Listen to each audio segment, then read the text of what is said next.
Welcome to Aging Gayfully. We're about adventure, leisure, travel, being a citizen of the world, traveling to destinations, and being a part of the global community as we age and prosper in body, mind, and spirit.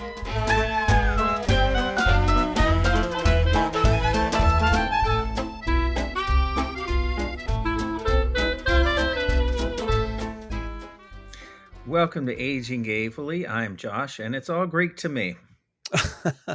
And I am Chris, and I'm really frustrated today, but this is going to help me. It's going to give me a pick me up.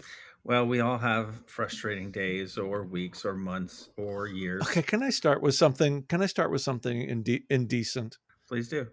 May not appear indecent unless your mind wanders. My mind wandered today because I traveled down to have breakfast with my good friend Melanie. I've known Melanie for as long as I've been in Florida, I guess now. Well, she knew Richard. So I was driving back on the 95, and there's this, how on South Florida now they have all these really big signs on the interstate that notice signs that I guess are almost like TV boards. Yeah, they message boards, and it said, "Cover your load. It's the law." And I thought, "No, wait a minute. Is that a message from the Catholic Church? They're changing their theme about covering your load." Cover your load. Well, thing is that we are shooting this video here, for those of you who might ever see it, only from chest up. So you don't know if we have our loads covered or not. That's right. Although I will tell you, I'm gonna grace the people who are watching this with a little reveal. The pants that I'm wearing right now, Chris, I'm gonna stand up and you're gonna see my pants, and I want you to describe them to the listeners who can't see the video. Ready? Here we go. Well, they're zebra. I am taking it right back to the 90s with these pants.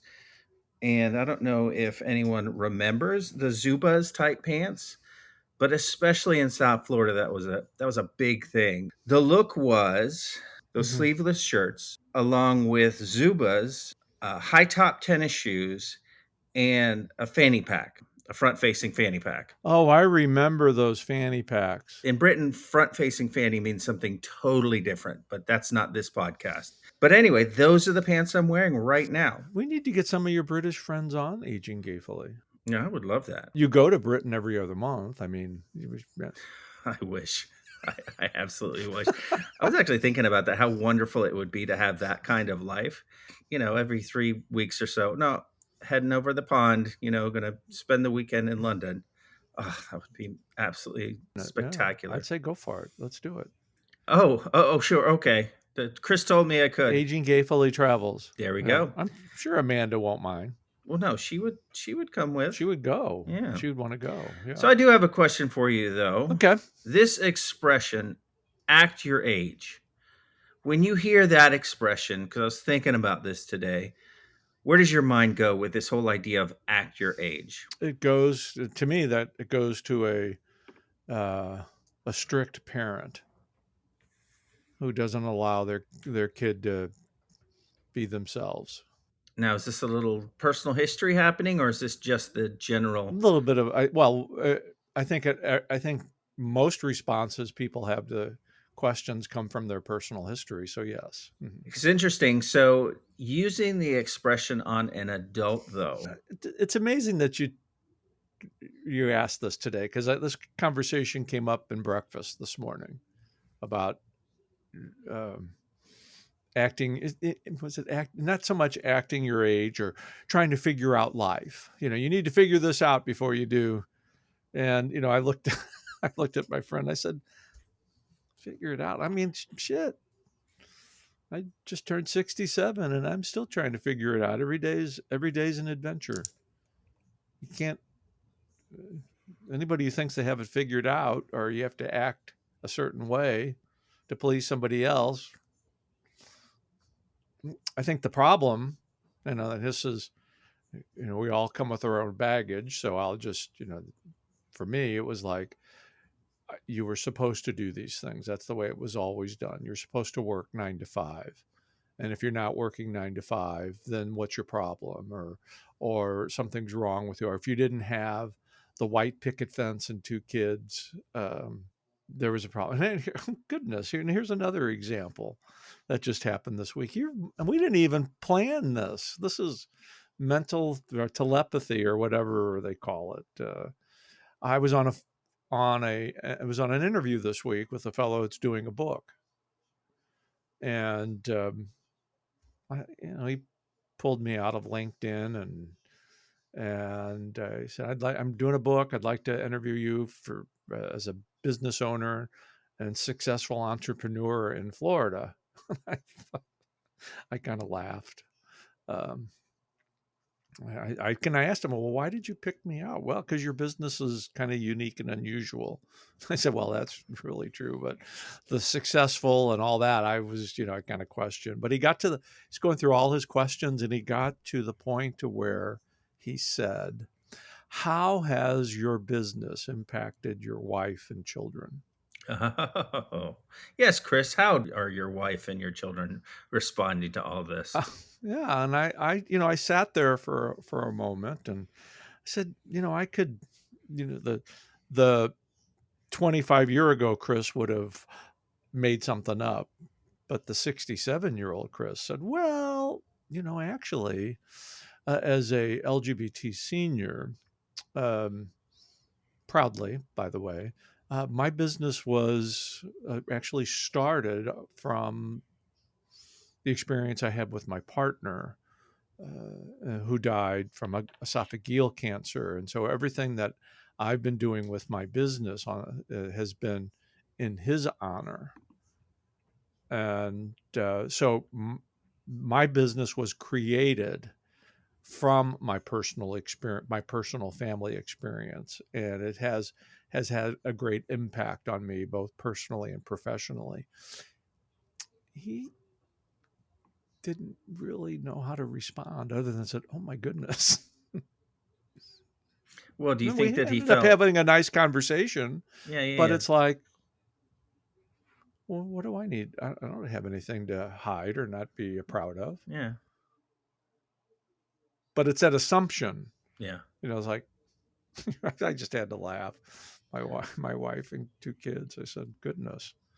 The kind of this idea of assumptions that attracted me to even talking about this idea of acting your age, because I work with seniors. I work with folks who are in their 80s and up, and this whole idea of act your age kind of makes me laugh because there's still what seems to feel like high school drama or middle school drama amongst seniors. There's still people stamping their feet when they don't get their way, or just being unreasonable and silly. And I think that this idea of having a prescribed set of ways that a person acts is. I had a therapist, when I was working in social service, and one of the therapists, I forget how we got into this conversation, but we were talking about behavior change.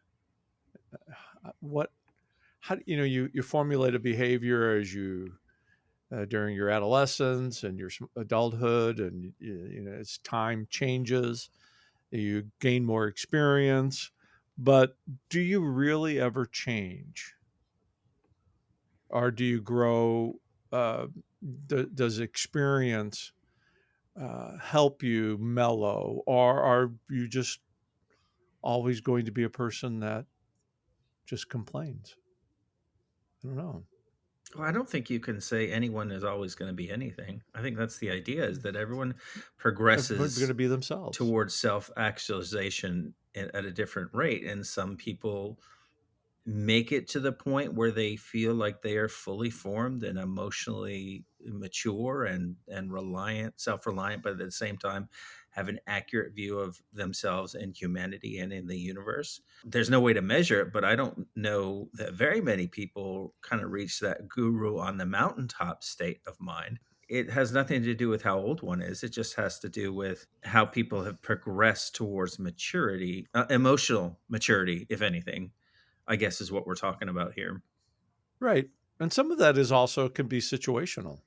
It's how you're treated.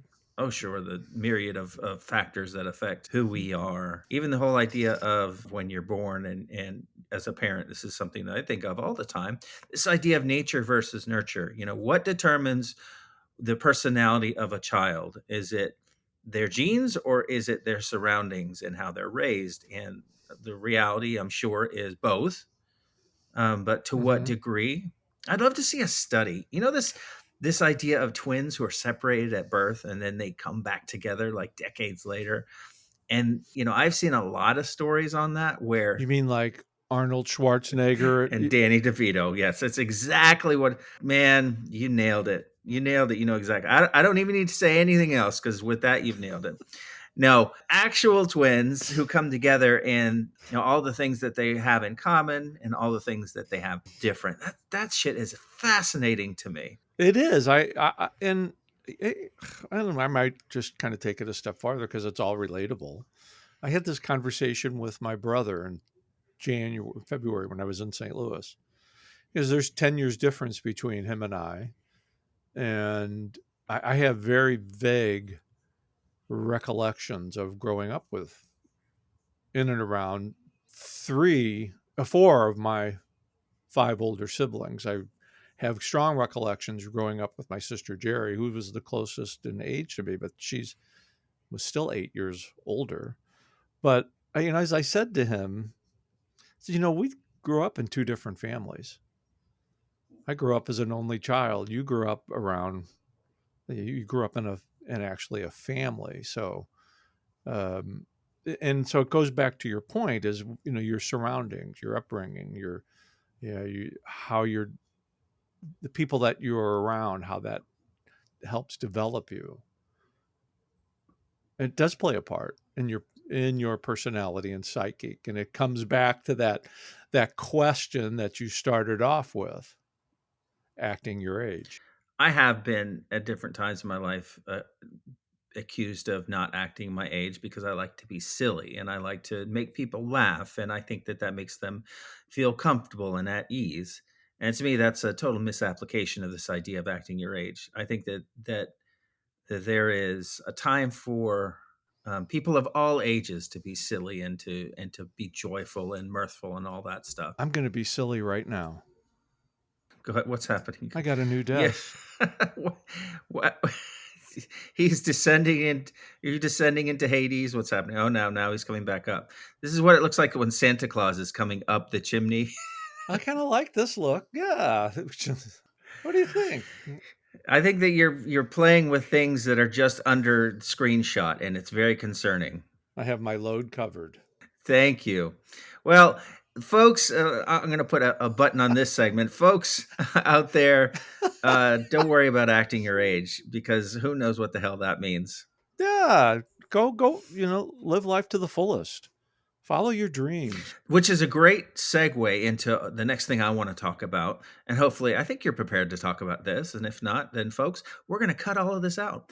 But speaking of like following your dreams or following the path that you've been taking, I do want to give a portion of time for you to talk about your My Green Folder project, how it's going, and what the folks can do to help right now and what they might be able to do to help in the future. Well, I really appreciate you taking the time to ask me that because we are about to launch a campaign on the My Green Folder Film Project. As some of our listeners are, well, not some of them, all of them know, we've talked about the My Green Folder Film Project. It's been pretty much out there for well over a year. But, this is so ties into acting your age because I've been very respectful of people's times and positions. And I've really felt like I've gone through all the proper channels to get our project noticed. I also recognize that I'm not officially really in the entertainment business, but I play one on podcast. You entertain the absolute hell out of me, but I do want to assume that we have hundreds of new listeners every single day. So I do want you to tell us first what the project is about. Yeah, exactly. So the My Green The My Green Folder Film Project is about our caregiving experience. It's amazing in and of itself that in sickness and health, my couple's final journey is its 10-year anniversary this April. The story was produced and written by Diane Lade, Pulitzer Prize winner, and Carlene Jean, photojournalist from the South Florida Sun Sentinel. Our caregiving story was chronicled by these two wonderful reporters, and it was published in April of 2014, nominated for a Pulitzer Prize, and was a Pulitzer Prize finalist in 2015. And there has been a screen play written on our project. And I've gone through all the proper channels of trying to get the project in front of decision makers, writer. Well, we've got a screenwriter for the film, but actors, producers, investors, directors, folks that are hard to get to, especially when you're not in the entertainment business. But um, I never give up trying. And then just recently, in December of 2023, AARP Entertainment and the Creative Coalition joined forces to bring care stories to film. And I've reached out to my contacts at AARP. I've reached out to the Creative Coalition individually. In fact, I even joined as a member. I thought that was pretty cool. And even then, it's been hard to get a response. So this month, this month, we're about to launch a campaign to get the My Green Folder Film Project to production. So all you got to do is go to mygreenfolderfilm.com. Just scroll through. There's a lot of fancy buttons now, and I'm just asking people to click on the. I guess I better look at see what how I named that button. Let me look. How did I name that button? Just make it a big red button. Just a It's a big green button. Everything is green. Tell us why this film should be made. All you got to do is click on, tell us why this film should be made, and it'll take you right to a WordPress form. Just fill in, just read the story, see the story, look at the film that. Oh, now I'm getting emotional. that's quite all right. Look at the watch the video of Richard and me that was the Sun Sentinel did 10 years ago. I guarantee you you're going to need a Kleenex when you watch it. You'll get to see Richard in his glory, and mindful that uh, at one point I knew the story had been read over 500,000 times, but that's been a few years ago since I've checked in on the folks at the Sun Sentinel. And I know that I still get comments about the story today, uh, even after 10 years, because the story is impactful. Uh, and and I must say that the only difference between our caregiving story and anybody else's out there is that ours was published. There's nothing overtly special in one sense, but then in another sense that it is special because the story does talk about love, care, and commitment. And it also talks about how there's no boundaries when it comes to caregiving. Caregiving impacts every culture, every economic, there's no economic boundaries, there's no orientation boundaries, there's no gender boundaries. Our story spoke to all that. And that's why our story connected with people. And we feel like we've got a pretty good working script. And people ask me why my green folder. What's about my green folder? I said, well, look at it like this. I had to carry a green folder with me wherever I went while in the midst of care with our healthcare proxies, power of attorney, and living wills, just in case any unsuspected staffer in any medical facility, social service facility would question my legal rights to Richard. And as you would read in the story, that did happen. That happened early on. after his esophageal cancer came back with vengeance.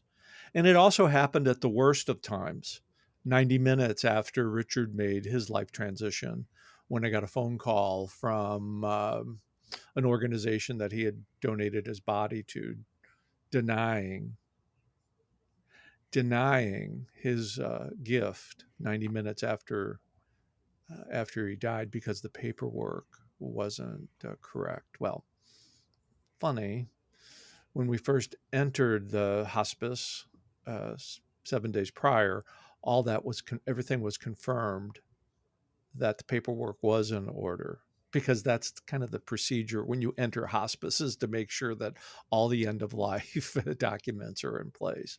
But 90 minutes after he died, I was told you have 24 hours to uh, find another place for Mm. Richard. Imagine imagine putting yourself in that position. See, there's one thing about caregiving that binds people together, and it's our stories. Everybody has a caregiving story. And it's our stories that bind us together, because it's through diversity, where it's through our stories where diversity meets the road to collaborate on a common cause. There's not, I've, in my 30 years of social work, I've never seen one issue like caregiving that brings people together from different backgrounds, different beliefs, different colors, different orientations, because everybody understands what it means to care. And everybody understands that they want to be able to care with as less drama from outside sources as possible. And I'll be as even as bold to say that we want to be able to care with as less bigotry from people that you possibly can.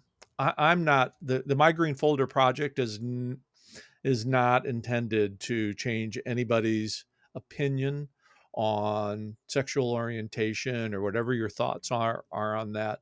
The My Green Folder project is really talking about the importance of care, end of life issues, and but in essence, and everybody loves a love story. The My Green Folder film project is a true love story. Richard and I could have been your neighbor. You would never have known it.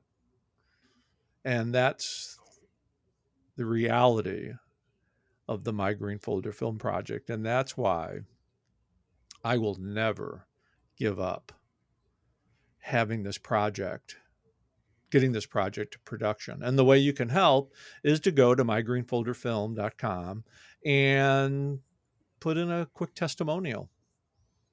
What would be even more fun would be to break the website, that there's so much so there's so many testimonials that have come in, so that I can go to the Creative Coalition, I can go to a producer, I could go to an actor and say, well, you know what, I've got 1,000, I've got 10,000. Well, 500,000 people have read the story.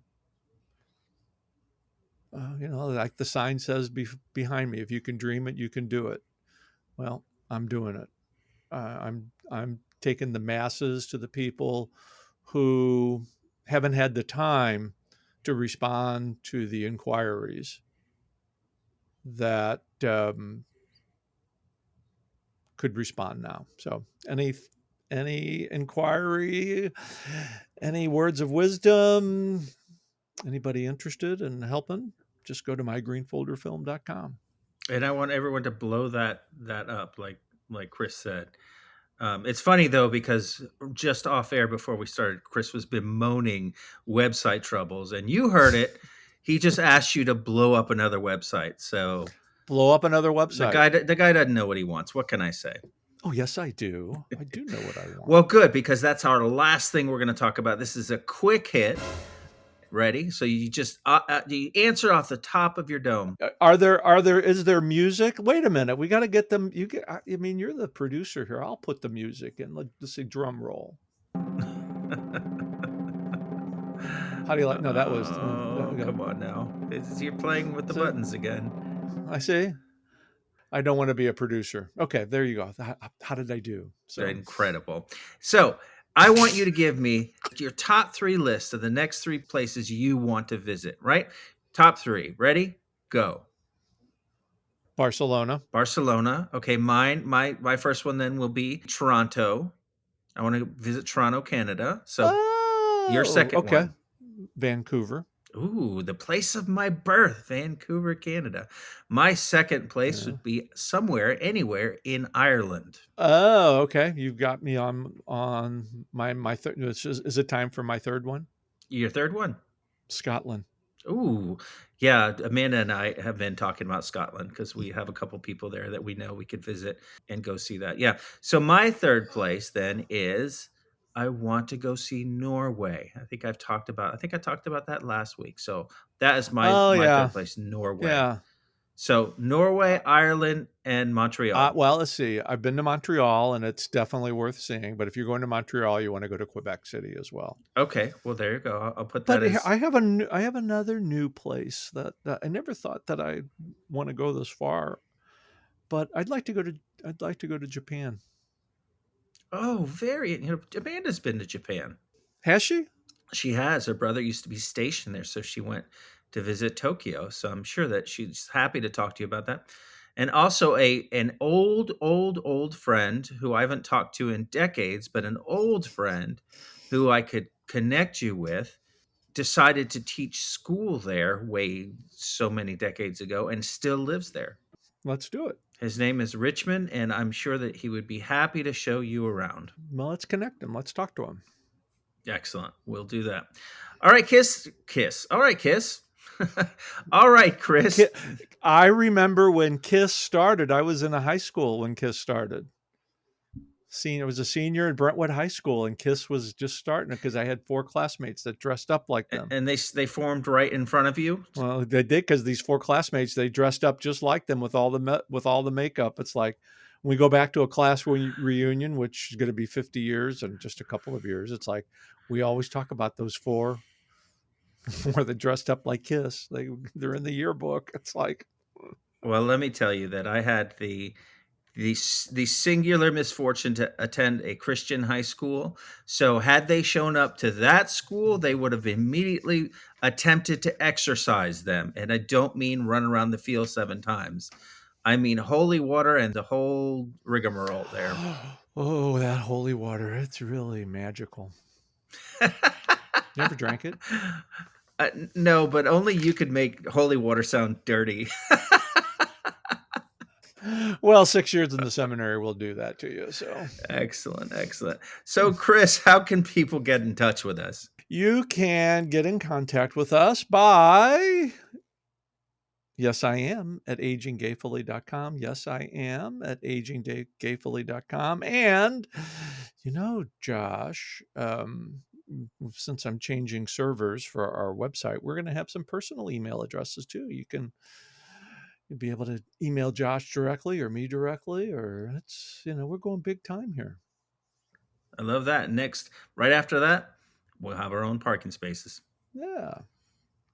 With the Jetsons. All right, With folks. So yeah. until next week, make sure to don't act your age. Just act in a way that's fun, that's joyful, that's showing. Just act like you're aging gayfully. That's right. That's the button I was going to put on the end of this sentence. Just age gayfully. And remember to cover your load. Thank you for the reminder. I need a big tarp. The truckers. That's the message for the truck. That's the truck.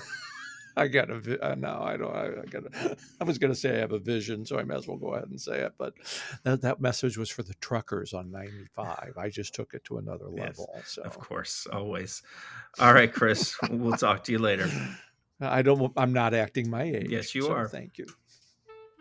You just wait until you are 69, and then you'll be happy to act your age. I might just get there now. So, all right, and that's my cue. See you later, folks. Okay. Bye-bye. Hasta luego. Back at you, Winnebago.